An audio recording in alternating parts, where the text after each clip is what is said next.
Thanks for joining us and welcome to our conversation about The Story Won't Die. We're having this conversation through hot docs with the filmmaker, two of the subjects of the film, and artist Shepard Fairey. The idea is to take the film as kind of a jumping off point to talk about art and art as activism, and how Syrian refugees are taking their experience and their beliefs and translating it into creative work that can, it's both a way of processing the trauma of what's happened and also alerting the world, galvanizing supporters, all these things. And of course, we're very lucky to have another artist, an American artist who's well known for his work, which has often been used to brand important social causes, Shepard Fairey, and of course the filmmaker. So I'm going to introduce the participants, and then we'll dive into kind of an open conversation about some of the causes around, or some of the issues around the film and questions it raises. Let's start with the director, David Henry Gerson. He's a winner of a Student Academy Award for a film called All These Voices, we also have Diala Brisly. She's based now in France. She's an artist whose drawings you see throughout the film, often animated. She does murals and has illustrated children's books. Abu Hajar is the rapper of the film, who we hear. I love this scene where someone's complimenting you as never having heard that kind of flow in Arabic before. And it's hard just as an American audience to keep up with the subtitles. You're going so fast, but it's great to see your music in the movie. And then Shepard Fairey, whose work many of us know from his Obey Giant campaign that sort of launched his career, work he's done in commercial art for Virgin Megastores, for things like this. And of course, a lot of political art, including the Obama election campaign, the Women's March, the march against guns on Washington the following year. I'd like to start just by asking the three artists to sort of, I gave a little synopsis, but tell us a little bit about the kind of art you do, and maybe just share the moment that you realized it was becoming political, because I'm sure this is, there was a transition from music or drawing to suddenly being an activist about your work. Diala, do you want to start? Oh, okay. Before, because in Syria there is this dictatorship, so I am talking about myself. I never used art to express anything related to politics, or there's this triangle: politics, religion, sex. You can't really publish things about them. So it was really very tricky to use art to express any kind of troubles in the society. So when the revolution started in 2011, it was still in my head. I don't know what to do with my art to talk about this revolution, because many of us, we were involved on the ground, for example, protesting or preparing field hospitals.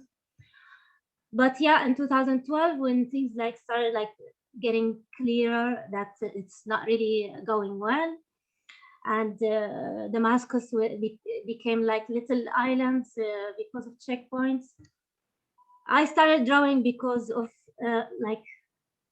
I had this sense of incapable of doing anything. So once I woke up in the early morning of an explosion, so I thought okay, I can draw about it. I can draw about what is happening, but I didn't know that it could be useful in any way. So it started be used in alternative journalism and in campaigns. So then I became I started working on this deeper. Abu Hajar, tell us about, you were making music beforehand, and your music started to get you in trouble when you were still in Syria because of its political aspect. But what was the moment that that started to weave into what you were rapping about? Actually, for me, it's a bit different because my first single to release was at the same time of the American invasion to Iraq. So it was talking about that, I think. So in a way, my art started political, although it was not that, I mean, I was young at that time. I was just doing something reactionary, but it got that, that stamp, that kind of shape from the early beginning. And it kind of developed itself, and politics got entangled in everything I produced afterwards. Not only because of my own desire or because of my own offspring, but because hip hop in the Levantine area uh, was a political thing at the very beginning. And I'm one of the I'm among the first generation of rappers in the Levantine area. And that was all political. So it took until, I don't know, until 2009 or 8 when we started seeing commercial and or non-political hip hop in that area. At the beginning, it was all political. I mean, it started in Palestine, and in there, it was difficult to produce something else. I think, unlike in Syria, where before the revolution, it was impossible to talk about, as Diala said, sex, politics, or religions. In Palestine, it was a bit more a present situation, and all rappers in the area got influenced by that. So if you see the beginnings of Arab hip hop in 1999 or until 1990, until 2005, it was all political kind of, and I was one of those people. So I would say that hip hop politicized me. You know, I didn't politicize hip hop, but it politicized me in a way. Yeah, yeah. Well, in a way, hip hop and street art too are things that kind of are very much entangled with political statements, and sometimes these media can seem very playful, and sometimes they can be some of the most powerful because there's something very catchy and populist about the way that both of those languages, visual and musical, speak. Shepard, I'm curious, because in a way, all along the Obey Giant iconography was kind of playing off of a propaganda imagery. That's kind of the basis of your style, and yet it was kind of subverting it in a playful way too. So, how consciously political were you at the outset, and is there a moment when you really became engaged? Yeah, it's funny that Abu Hajar and I were both made more political by the invasion of Iraq by the U.S. That was a big turning point for me in terms of being more outspoken. But the seeds of dissent were planted for me by skateboarding, punk rock, hip hop, stuff like NWA and Public Enemy, and a lot of the Boogie Down Productions, a lot of that hip hop, Bob Marley. Music to me was the medium that was combining art and politics and social commentary in the most powerful way. But there were some visual artists doing it that I was inspired by, people like Barbara Kruger and Robbie Canal. And to me, graffiti was an act of defiance that was political in and of itself. It's, hey, the public spaces are relegated to government signage and political, and corporate advertising, but you're not supposed to do anything that's personal or political expression in that space. Well, I don't like that idea. So, it was all of those things coming slowly into focus and converging for me that really made me more overtly political in the early 2000s, even though some of my work had dealt with things like police brutality and racism prior to that. But as far as responding to US foreign policy and the Patriot Act and things like that, I got very direct in my messaging in the early 2000s. David, I want to direct the question to you too. One reason being I want our audience to kind of get to know you a little bit better, but because your earlier film and this one are both political in nature too. The Student Academy Award-winning film being about whether there can be art after Auschwitz, and this one kind of asking a similar question in a much collapsed time frame about an ongoing conflict in Syria. But as a filmmaker, is the sort of activist or political dimension central to your identity, or is that just the stories that have taken you at the beginning of your career? Yeah, I mean, for all these voices, my family grew up as, my father was born a refugee in Uzbekistan at the end of World War II. And the idea of how do we deal with what we've been through, how do we process the trauma that my family has been through, and how do sort of family members, in their different means, be it in the law or in the arts, find a way to process the past, has been a theme that I guess is sort of in my DNA to a certain degree. And so that for that film, it was, what is the first performance, so to speak, was the question I was answering after Auschwitz, and who were the first people after the Holocaust to start making work. I mean, there's a famous Theodor Adorno quote, "There is no art after Auschwitz," but obviously, 70 years later, there's much art. And when I heard that the crisis in Syria was the largest displacement of people on the planet since World War II, I guess something in my DNA just said, I'm interested in this, and I need to pay attention to this. And I just started researching and found amazing people like Diala and Abu Hajar. And in the film, you'll see Anas Maghrebi and Tamam Azam and Omar Imam, tons of dancers and painters and different artists. And so the question for me was, how do people creatively talk about that which there may not be a language to properly talk about? And so for this film, it was really an evaluation into what is that language and what is that process of developing this new language. And I guess, at large in all of my work, interestingly, the war in Iraq was my first narrative film, was about a veteran coming back from Iraq. So there seems to be a theme here about Iraq. But yeah, I think in everything I do, there's something about how do we process war in many different varieties, and why, I guess, that sort of the mystery of identity, I guess. The war in Iraq is really significant for our generation because, there was a moment, not a moment, there were, our early lives, I think this is true of Americans, that we were living in this period when there had been no wars in America, since the end of Vietnam. And then now it's kind of felt nonstop since. Syria is a very different situation from that, because this is kind of a civil war basically, and essentially a dictatorship, that's defined the conflict there. But I think a lot of us, in the same way that post-Obama there was this kind of naivete about a post-racial America, or were we a post-wartime American generation, and we were kind of jolted out of that reverie.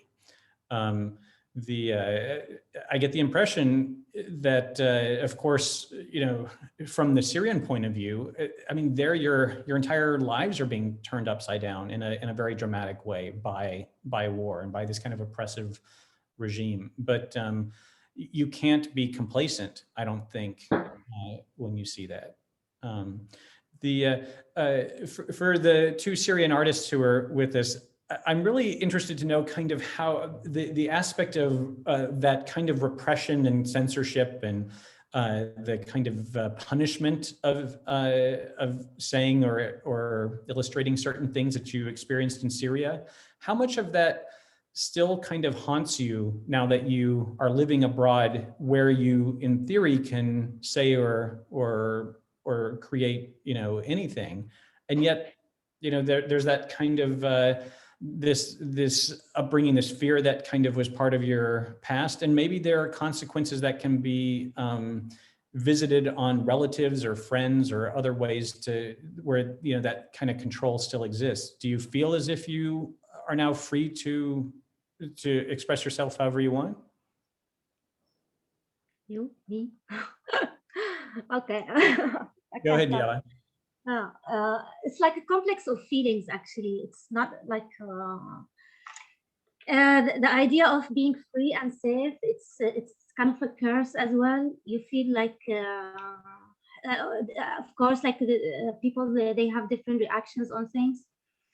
Sometimes it's better just to close the door and not thinking about it anymore because it's too painful. But like some others, like me, we feel more responsible in the same time because we are out and we are safe and we can talk. So we can really be the voice of people. They are still there. And it's like just the fact of like not working on this or forgetting this, it's kind of like, it feels like betraying. But in the same time,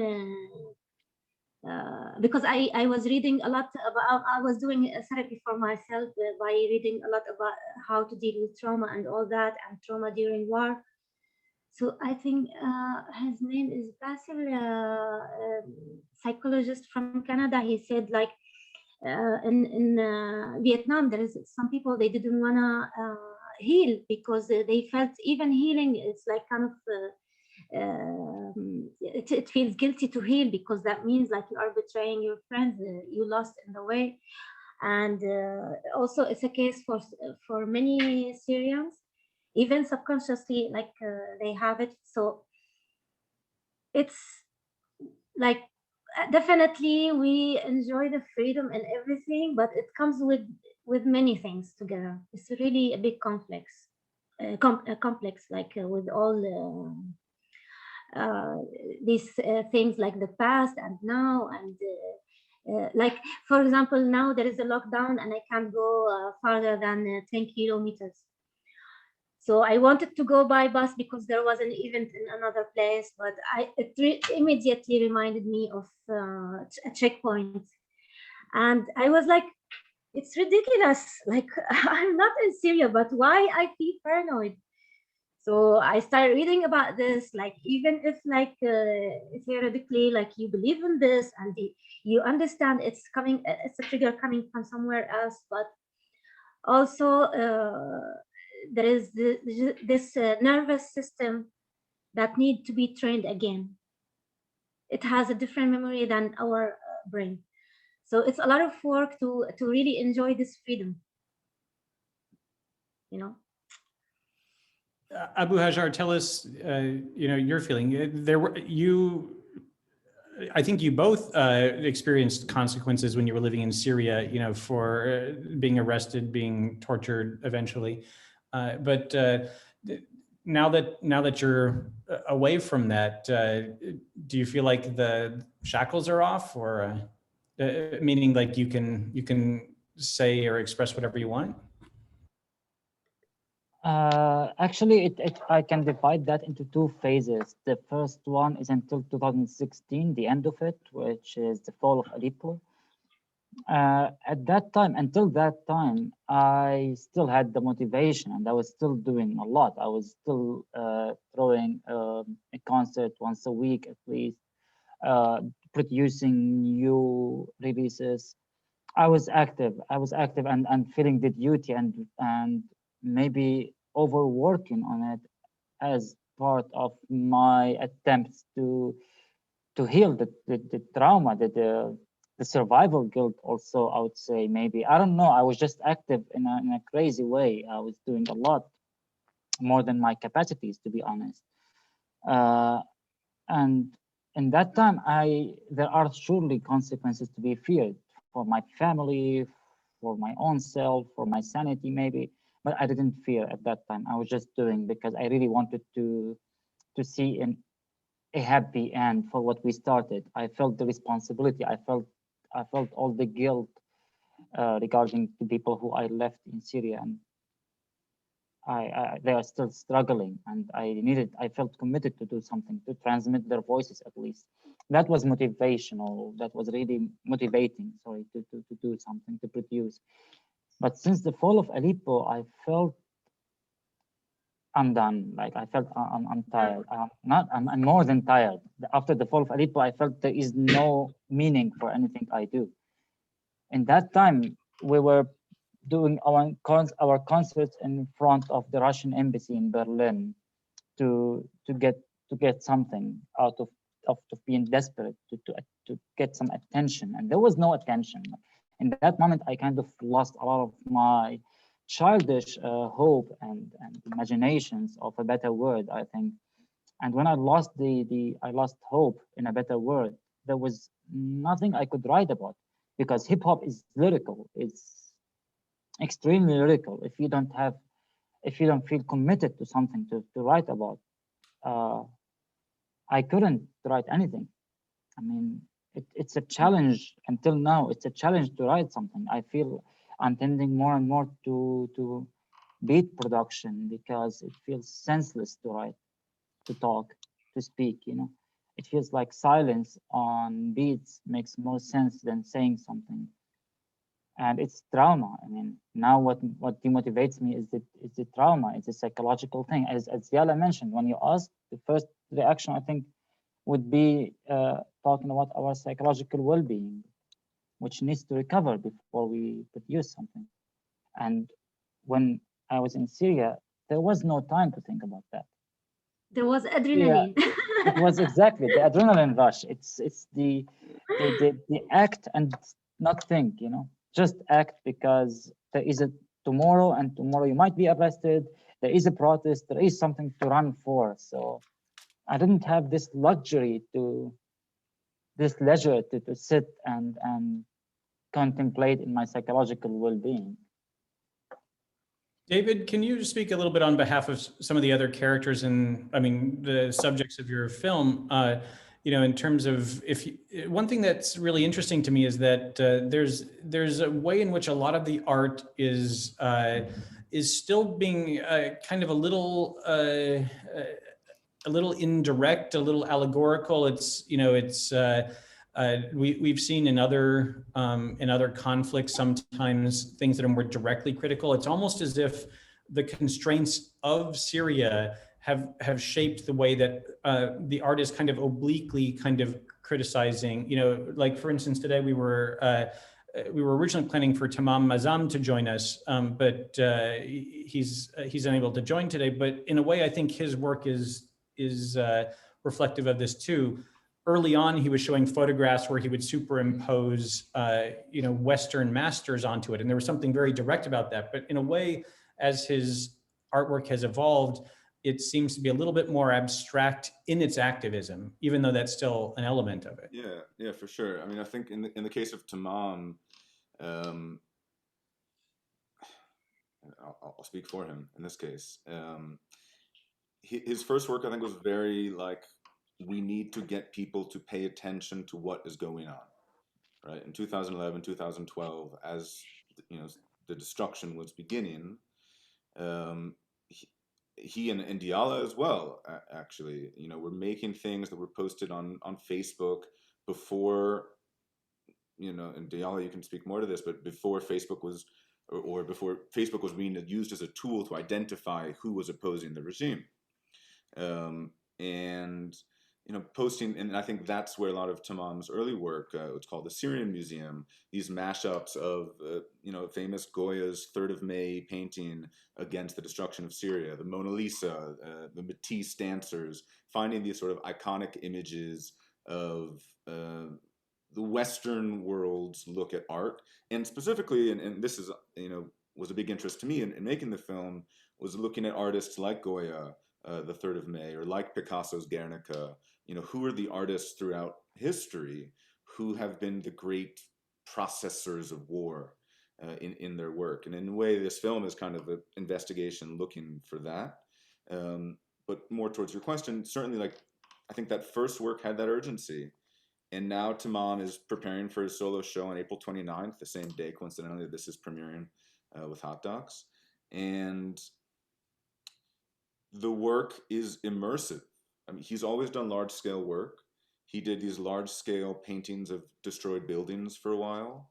And now they're more a combination of the landscapes of rocks, the sort of tapestry of the Syrian landscape, but that could also be interpreted, are these rocks or is this destruction? And in a way, it's like these canvases are very large. He just had his first solo show in San Francisco. And they're these beautiful, huge paintings, but you step into them, you know, like a Rothko, you're filling your peripheral frame with the landscape that he maybe has a nostalgia for. So, and I guess, and also in Abu Hajar, you could speak to this as well, about making something that has this purpose versus then in having a collective identity. We're all working in this together.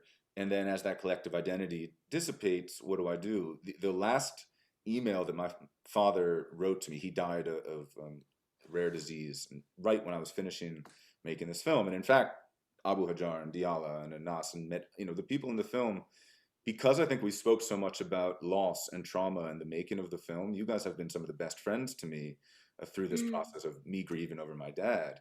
And this film has been, in a way, for me, in a way, I've been learning from you guys about how do I deal with something impossible, but use, for me, like editing became maybe this healing tapestry I was weaving of trying to process my father. But he too spoke of this, for him, he was a Jewish refugee at the end of World War II, and a language that was lost, not speaking Yiddish, which was his first language.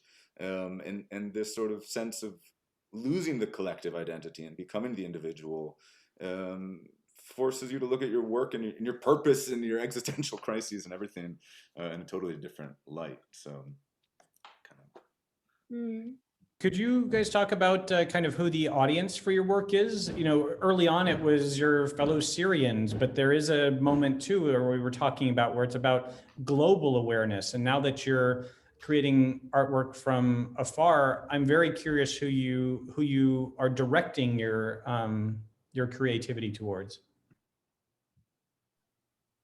Me, you. Okay. For me, every work is different, and also because of all what you said before, what is happening made a switch in my work. So I started and also when you were talking about Iraq, my participation in this was working on a project for art therapy. So now I'm working on things related to art therapy. So of course the audience in this case is the victims of war and any people they feel related to it. So I am more into this now to talk about trauma and being vulnerable and all that. So it's wide, this audience thing. Sometimes the audience for me is the Syrian kids because because of this switch, I started supporting alternative education. Since we can't really be decision makers, we can't really change the situation. We have our own narration.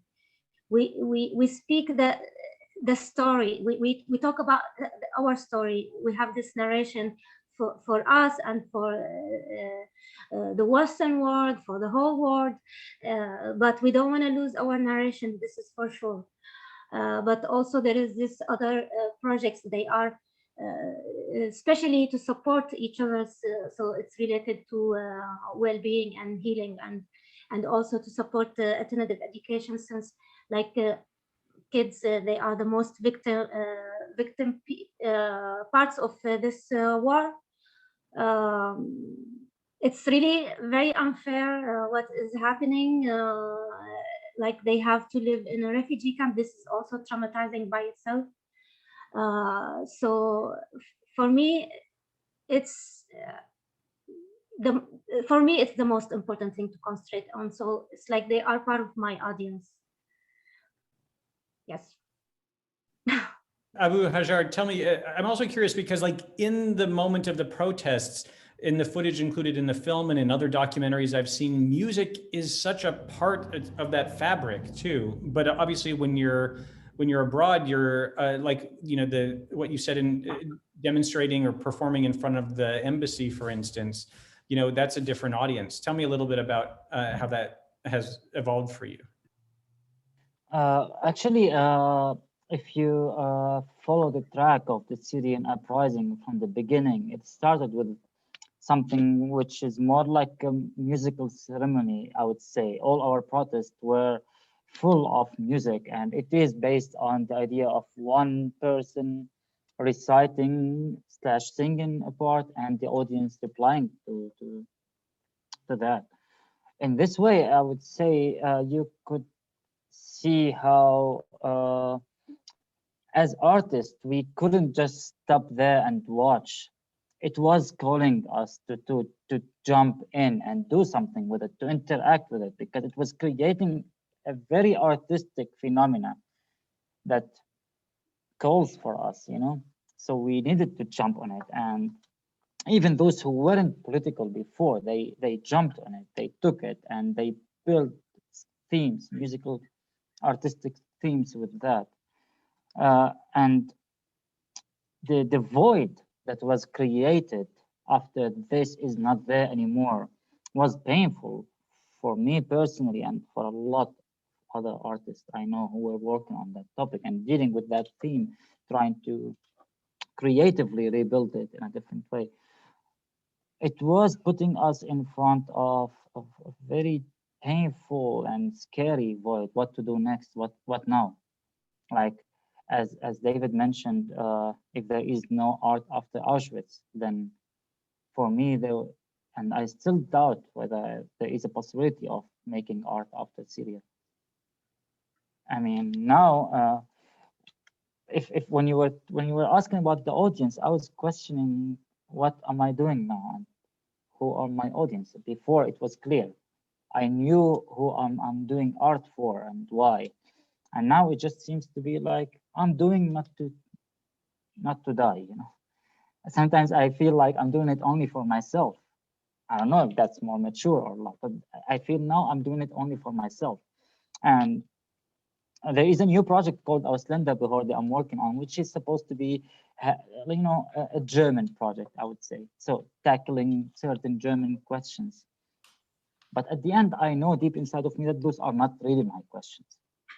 It's not to me to answer questions that concern white Germans at the end. They are not really something I need to think about when I wake up, while Syria was a question I think about when I wake up. And there is that sub-project, which is something I'm trying to do, but you know, at the end, I know it's not really answering my questions. And there is something I want to say now.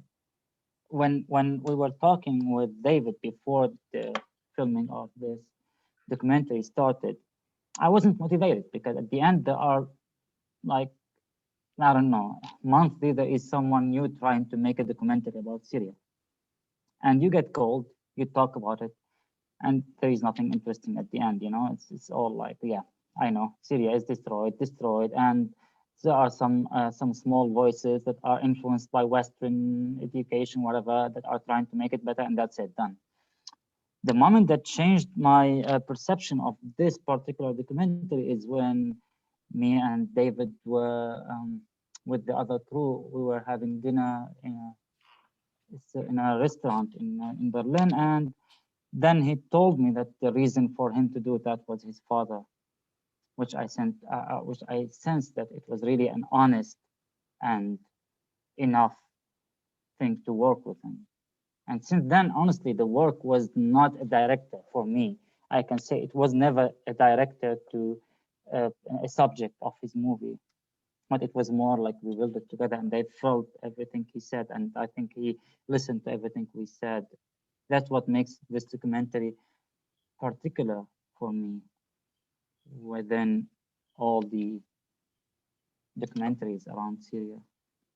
Well, I appreciate in the making of the film, you know, there's a familiarity, David, between you and the artists. And Abu Hajar, I think we feel that especially with you, just how familiar you are in your apartment, and you know, some of the kind of the moments you probably didn't expect to make it into the film, but they're important because they show the personalities. And I think, you know, this is ultimately a human story. Part of it is part of our focus today is on activism, but part of it is about that art must exist after trauma, you know, and it's like, and that something horrible that happens in the world, whether it's in a personal way or in a massive event, you know, doesn't squash the creative instinct or spark, it changes it. But, you know, and so there's something so uplifting too about seeing all of you in the film and knowing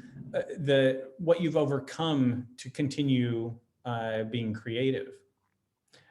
Shepard, this would be maybe an interesting moment to hear kind of like what it was that so kind of excited you about what you were seeing in the film, and how that kind of resonated with your own, you know, your own background.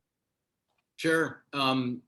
Well, first, Abu Hajar, it's very painful for me to hear your frustration with how you want to connect with an audience, because I can tell you I'm your audience. A lot of people are your audience. Yeah, just your opening scene and the use of the title of the film in your song. I mean, to me, that crystallizes the essence of what art is about. To me, art's always been about saying, we're around on the planet for, you know, we don't know how long, but what do we do with that time, and how do we make sure that our story doesn't die, that the things that matter to us, that connect us to the rest of humanity, can be transmitted. And that's exactly what you've been doing with your work. And whether you feel like it's connecting with enough people, I have high expectations for my work too, but I want you to know that every action matters. Your actions matter. So never feel like they don't matter. And you know, what drives me is art as both communication and therapy. That you know, when I look at all the suffering and all the problems in the world, how can I make pictures that maybe create a conversation that wouldn't happen otherwise, and just make things a little bit less brutal. And you know, when you look at how many people with bad ideas dominate the conversation, for people with very compassionate ideas to at least step in and try to, you know, seize back the narrative is really important. And so for me, that idea that I'm not just passively watching suffering, even if I'm not personally dealing with suffering, it hurts me to watch other people be hurt. So that's what's driving me. I consider myself a global citizen. I don't consider, you know, that being American means that our lives as Americans are worth any more than anyone else's lives. You know, all these ideas drive me crazy. So however I can reach out, you know, saying, hey, here's a greeting, a handshake to the rest of the world, whatever you think of America. I disagree with a lot of what's going on, and I want us to, you know, to all live in harmony. So sometimes I'm using agitational subject matter, and sometimes I'm using seductive subject matter. One of the things I think about Tamam's pieces, of the very, very impressionistic pieces of the crumbling buildings, is that seducing people with a really beautiful presentation of subject matter that they then have to process. I think it's actually a very powerful sort of Trojan horse method of getting people to think about these things. I think, you know, Diala, you're the little girl with the amputated leg with the stuffed animals. I mean, no one can resist the power, the emotional power of an image like that. And then they have to process it intellectually.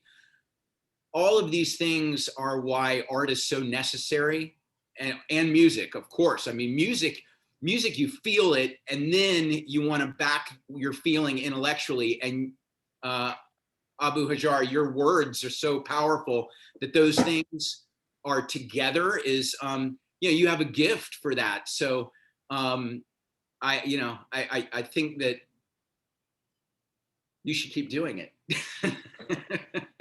I kind of want to encourage the three artists to kind of interact a little bit here, because this is a special opportunity for some of you to trade some ideas where, you know, David was kind of the connective tissue in the movie. But one of the things that really intrigues me, you know, about, and Shepard, your involvement, this is great, because I think sometimes an issue can be so abstract and so hard for some people to wrap their minds around. And as many documentaries as we've seen about Syria, there's a way that I think it almost numbs Western audiences, because we don't kind of know how to relate or what to do, or it seems like an overwhelming problem. And so the question's about branding in a way, about like, how do you, in a way, can you put an image or a sound or a lyric to an idea that somehow makes it, it's almost the thing that that breaks through. And then it's, once it's in our heads, we can never get it out. Diala, you had created something early on, amid the hunger strikes that was kind of doing that on Facebook, I think. But I kind of want to hear, almost, not responding to me, but kind of responding to each other, maybe, to what extent that that very aspect of like looking for the image or the lyric or the thing that will kind of somehow pierce the armor of indifference. Like I think like we speaking like of like how could work also be effective, we really should listen to ourselves.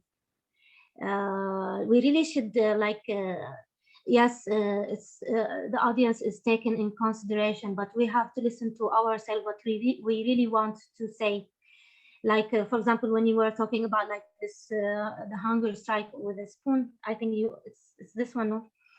It was very triggering for me. I remember I was taking my breakfast in the morning and I looked at the spoon and I imagined like it's tied this way, and I drew it.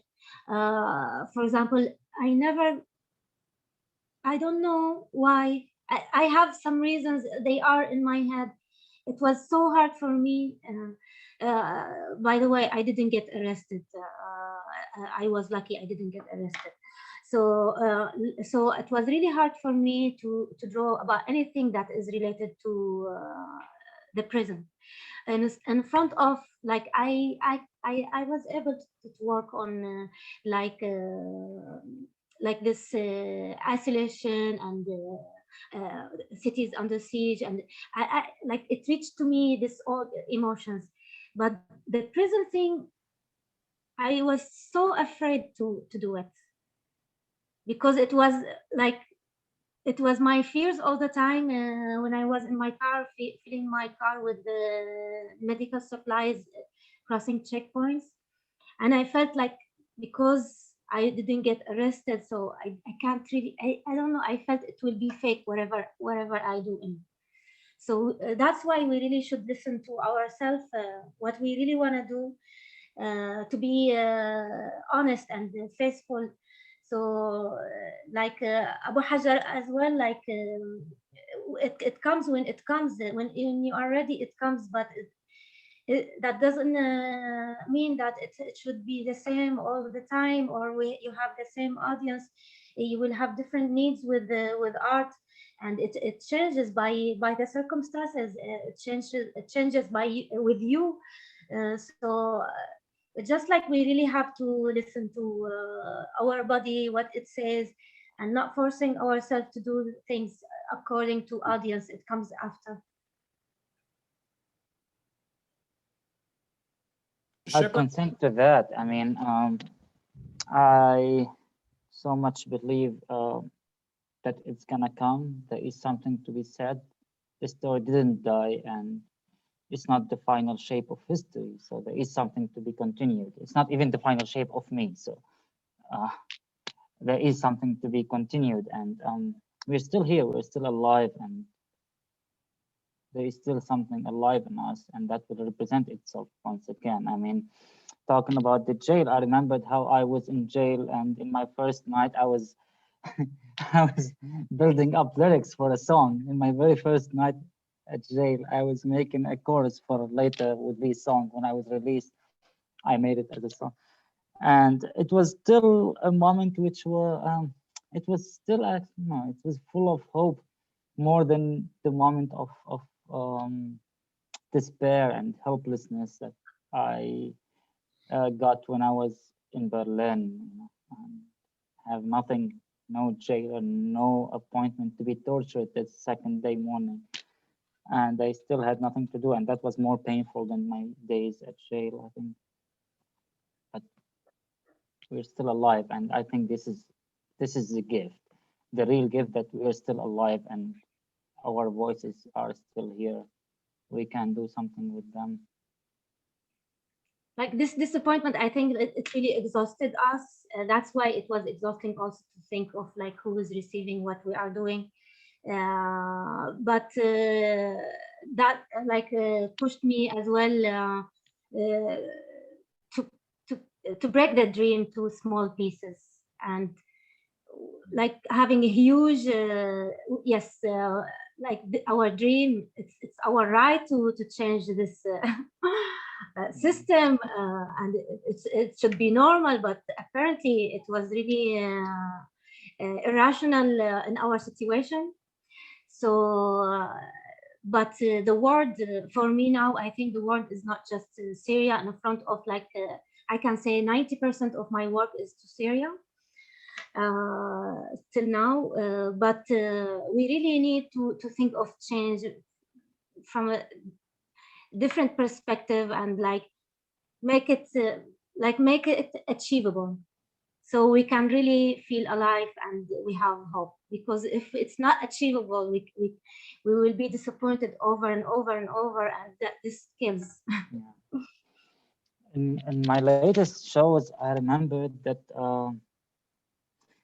I was disgusted by myself, and thus I was disgusted by the audience. There were moments when I'm on the stage, I have the microphone, so I'm the loudest, and that is a rare moment if you live in Europe, where you are minimized to a refugee. After you feel great of yourself, like you are part of a revolution, and then the struggle that is like, wow, we shaped the century in a way. And then you are just like, oh yeah, you're the refugee or the immigrant. And I'm on the stage with a microphone, and the only thing that I have in my mind is why I don't put a bucket at the center of the stage and vomit in it, and that's my show. Like, why I don't vomit or make a piss in that bucket, and that's my show, thank you. That was it. And then I thought, okay, maybe I really need to stop for a second, and if you are an artist and you hate your audience, I'm disgusted by them dancing while I'm doing my work, and they hate it. Like I'm reciting stories, painful stories to myself, and I'm full of rage while doing it. And I see the audience dancing, which is supposed to be good. It's the aim of an artist to see people moving to our beats, to our productions. But I hated them. I hated how happy they were, and they couldn't be that happy. And yeah, I envy you, Diala, for getting over that. And no, but when we were working on the film, I was in your stage, David, no, because I was dying on the floor, and I thought, like, what is this life for, and all that. I was like, I had this space, so don't worry. Well, and it's in Diala's work, there's a kind of optimism, or it's like you leave room in these renditions of of oppression and of what you've gone through, in at least the images we see in the film. And yet there's flowers, there's a kind of there's a child, a way that maybe it's because some of these images are talking to children and things like that too, that you don't want to overwhelm them. But those are powerful tools too. Like, Shepard sometimes in his work is using humor in a way, folding it into things that are provocative or confrontational. And Abu Hajar, it sounds to me like it's just about finding a balance. It's like and I don't presume to give you any advice, but it's rather that, like, that reaction you're having with the audience, you can kind of dial it according to the way you present your music, and to get the reaction you want. But sometimes the reaction that is called for with something as terrible as engaging or as important as engaging the world against something so terrible as what's going on in Syria, you can't turn everybody into activists either. You know, it's that's one of the frustrations of this medium. Shepard, would you talk at all about one thing that kind of interests me about your work in particular is the way that it kind of uses the psychology of, or some of the theories of advertising, you know, to kind of break through. And I think a lot of the artists we see in the film are feeling that out on their own, but you're kind of a little bit farther along, I guess, in your experience with that. I don't know if you have any principles that you recognized kind of in the work, or that might apply just as, you know, words of wisdom. Well, I think that speaking a language that is as universal as possible in terms of the symbolism and the imagery is important, but then also making sure that it feels special in how it's presented. So if that makes any sense, that it's universal and unique at the same time. You know, for me, whether it's provoking people or you know, seducing people using symbols like you know, flowers or guns or you know, a sunset made by pollution. I think there are a lot of things that cross over you know, cultures and you know, and language. And so you know, when you say using the language of advertising is trying to reach as many people as possible. And a lot of times it's for reasons I don't agree with, just to sell crappy stuff to people. But when you look at the effectiveness of it, I want to take those tools of advertising and propaganda, and advertising is propaganda, and use them in a way that hopefully is going to encourage people to think about things that I hope will make situations better. And I also raise money with a lot of my work to give to different organizations. I do a lot with Amnesty International, with Black Lives Matter, with different environmental causes. And you know, the language I'm trying to speak is knowing that not everyone wants to be approached in a way that makes them feel guilty for not being enough of an activist. In a way, you have to give them something that makes them think that being an activist is their own idea they came up with, not that they were browbeaten by someone else. And so, you know, I've been doing what I do for 30 years. So it's a constant process of me seeing what seems to be effective and then what doesn't seem to be effective. But sometimes even a negative reaction means that somebody is dealing with something that makes them uncomfortable. And while they initially want to push back because it's taken them out of their comfort zone, ultimately it might make them think that if they aren't part of the solution, that they're part of the problem, and that their apathy is complicity with structures that hurt people. So I think it all makes a difference, and I just, you know, I see that some things end up miraculously going viral and resonating, and I'm always happy about that. But it's always a lot of variables, and certain aesthetics work at certain moments, and 5 years later or a year later they wouldn't work. So for me, it's really paying attention to what's going on in the world and processing it through you know, my authentic feelings and you know, and my aesthetics and my nature, and then paying attention to the reaction, but not, you know, sort of consulting focus groups for for what I should be making. Because I think when people do that, they're never hitting that moment in the zeitgeist head on. They're always a step behind. I have this idea of this thing called like the Van Gogh effect that I talk about. I think it's very similar to what you're saying of this Trojan horse issue, where you'll see something like, you know, the tragedy in Syria, or World War II, or Black Lives Matter. You see some issue that is being talked about very often, in the same way that if you see, you know, Van Gogh's Starry Night, you've seen it on someone's backpack, you've seen it on the background of their phone, on some billboards, on some advertising. That by the time you actually get into the museum and see the original painting, it takes like 5 minutes of just looking before you can actually see the thing before you. And I guess, back to your first question, Peter, of why make this movie and why make films like this or work like this that we're all talking about? It's, for me, it's at least to try to get people, certainly new audiences, to look at some of these issues. And like you said, we've seen many documentaries, phenomenal documentaries, but and on the news as well. You see a destroyed building 10,000 times on the news, you grow desensitized to it. So how do you engage? I love the Trojan horse idea, where bypass the Van Gogh effect, so to speak, so that you can actually see the image and see it anew, and hopefully, and maybe I'm idealistic, but incite some sort of action and incite some sort of new awareness of these issues. And for me personally, like, this film was made very much out of the last administration. Certainly it was my own background, as I was talking about, and my own interests, but we had the lowest numbers of refugee entrants in this country since World War II.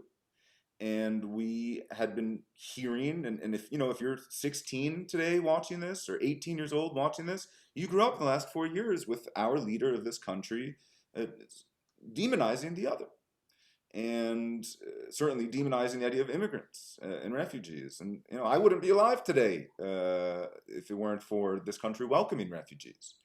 So it got me really animated, I guess, in the same way. And by the way, Abu Hajar, you were talking about your disgust.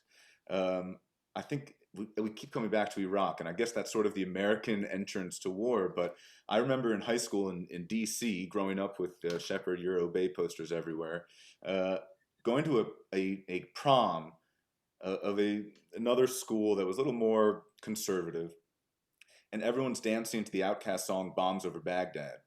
And I'm just like looking around the room, hearing "Bombs Over Baghdad." I'm like, what disconnect is going on in our society? And on the one hand, maybe the music did that for me and gave me this sort of new, maybe it was intentional in that way. But seeing these like kids in their prom gowns dancing to "Bombs Over Baghdad" was just, it's that absurdity. And I think you guys really embody that absurdity, mixed with pain, mixed with conflict, mixed with the emotions in your work so beautifully. So it's been an honor for me to be able to share your work with the world. Can I say something about the effect the film had on me? Please. Yeah. Yeah, you see a lot of footage of bombed out buildings in Syria. You see statistics, but it's the individual stories that make everyone see themselves in the people from the film that is really, really powerful. Sorry, it's affecting me. The idea that all of the artists had to leave Syria and wouldn't be welcome in the United States is just soul crushing for me. You'd all be a benefit to anywhere you live. So it's just horrible.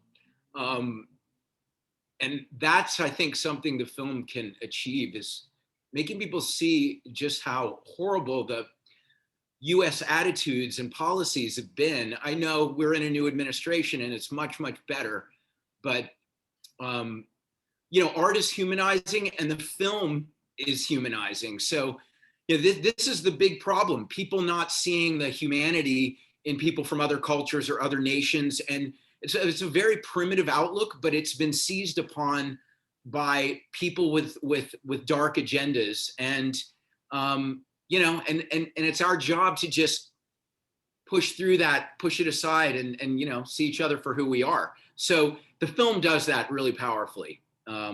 Great choice of subjects. You're all really intelligent and compelling and make great work, and it speaks for itself. There are a lot of countries, and the United States is one, but Europe too, where I think there's a tendency to kind of, I don't know, make refugees invisible, or to hide them, or not to to recognize their humanity and their experience, and the fact that you are all artists forces the new cultures and societies you're a part of to to recognize kind of your background, and that's you're not being quiet and invisible and part of some other, but you're bringing your what you've lived through and sharing it with others, which is so important. And through the film, you're now in Europe, all of the subjects are, but the Americans and Hot Docs, which is in Canada, the rest of the world, can be aware too of that experience. You're reaching the audiences that you can through your work, and then a film or every interview you give. I know one of the things you must have asked yourself in participating with the film is, do I really want to give this same interview and these same answers again? Because there are people, but that's the thing that's so important about what you do, is that it is giving people who want to know more and want to be engaged and want to amplify what you do a chance, a way in. Art can do that. Can I add something? Please. It's just like this kind of mediums, it's personalized us, personalize the Syrian revolution. The news can't do that. Like it's like pass by people the news, like anything. It's like climate, like the weather, when you see your day how it is. But we need to feel like we have identity. I don't mean like by being Syrian, but we are individual as well. We need to be personalized. We need our experience to be felt, like our emotions to be seen. So it's also a frustration in the same time, because you keep knocking the same door, and you feel like it's not, you don't get something in return, or as we wish, of course. But also, even if we fall down, we get up again, because we don't want our narration to be stolen. I think that's kind of all the time we have for this, but Abu Hajar, do you want to say a last word before? I don't want it to be me who wraps things up. You two are really the star of this event. I can't add to what was already said. I mean, I still believe, for me, this movie was talking about me more than being only a Syrian. I mean, it was about me, which I really loved about this doc, rather than many other documentaries that minimized me to only being a Syrian, and particularly to only being a refugee, which I'm sure I can't still defend that identity. I can't believe it, I can't still believe or accept the identity of refugee. I'm still, politically and publicly the Syrian freedom fighter or something, not a refugee yet, and I didn't accept it. And therefore, I think even this possibility of talking today is an opportunity to put things out, to share what I am, with all my fears and disgust and hope, with people all around the world. And I know that at the end, like things that Shepard, Diala, David said do touch me personally at some point. I'm that human at the end that listens and get influenced and get touched by things. I mean, Shepard said, don't stop, and I just take it, and it plays an echo in my mind now. Something like what he's wearing motivated me. The T-shirt he's wearing has motivated me, or what is on the T-shirt motivated me a lot also. That thing makes me feel a bit optimist, and I really don't have a lot of optimism, but being with you today gave me a bit of optimism, or at least a push forward, a bit of a push forward. Yeah. Great. Well, thank you all for joining us today. Thanks to the audience for watching. And movies like this really, need, just like the issues behind them, need the word spread. So if you're interested in and empowered by what you see here, please tell others about the existence of the film and the artists that participated in it. Thanks so much, and best of luck to all of you with your work. David, good luck with the film. Shepard, thanks for joining us. Take care, everybody.